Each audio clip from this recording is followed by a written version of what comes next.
Hello hi how are you all. ఇప్పుడు నేను మంచి శ్లోకాలతోనే మేము ముందుకు వచ్చాను.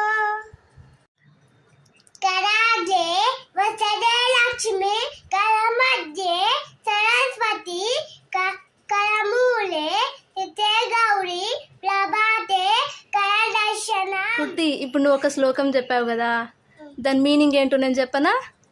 వింటావా? కరాగ్రే అంటే, కర అంటే ఏంటిది? చెయ్యి. ఏంటిది? చెయ్యి.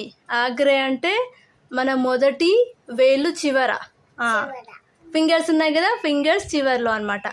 వసతే అంటే నివసించును. నివసించును అంటే నివసిస్తుంది.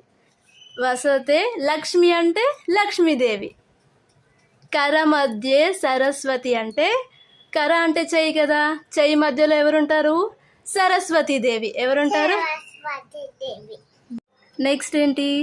కరమూలే స్థిత గౌరీ. కర అంటే చెయ్యి, మూలే అంటే చివర మన మడికట్టు దగ్గర. స్థిత అంటే నివసించును.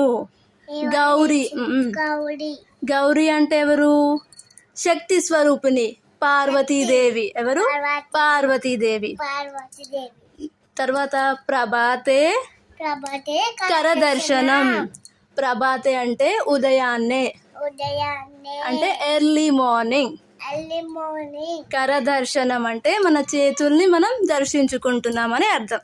మనం ఏం చేయాలి అంటే, ఫస్ట్ ఎర్లీ మార్నింగ్ లేస్తామా?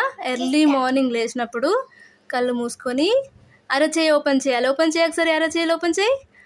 అట్లా ఓపెన్ చేసేసి మనం కరాగ్రే వసతే లక్ష్మి అనే శ్లోకం మొత్తం చెప్పుకుంటూ కళ్ళు ఓపెన్ చేయాలి. కళ్ళు ఓపెన్ చేసిన తర్వాత ఏం చేయాలి? మన అరచేయిని చూసుకోవాలా. ఓకేనా? అరచేయిని చూసుకోవాలా. అరచేయిని చూసుకున్నప్పుడు ఏముంది? స్టార్టింగ్లో ఎవరుంటారు? లక్ష్మీదేవి. అరచేయి మధ్యలో ఎవరుంటారు? సరస్వతి. చివర్లో ఎవరుంటారు? పార్వతీదేవి. సో మనకి అందరు దేవుళ్ళ దర్శనం మనకి లభిస్తుంది అనమాట. ఓకేనా? మనం రోజు ఏం చేయాలి? ఎర్లీ మార్నింగ్ లేచినప్పుడు అరచేతులు ఓపెన్ చేసుకొని అన్ని దేవుళ్ళ దర్శించుకోవాలి. ఓకేనా?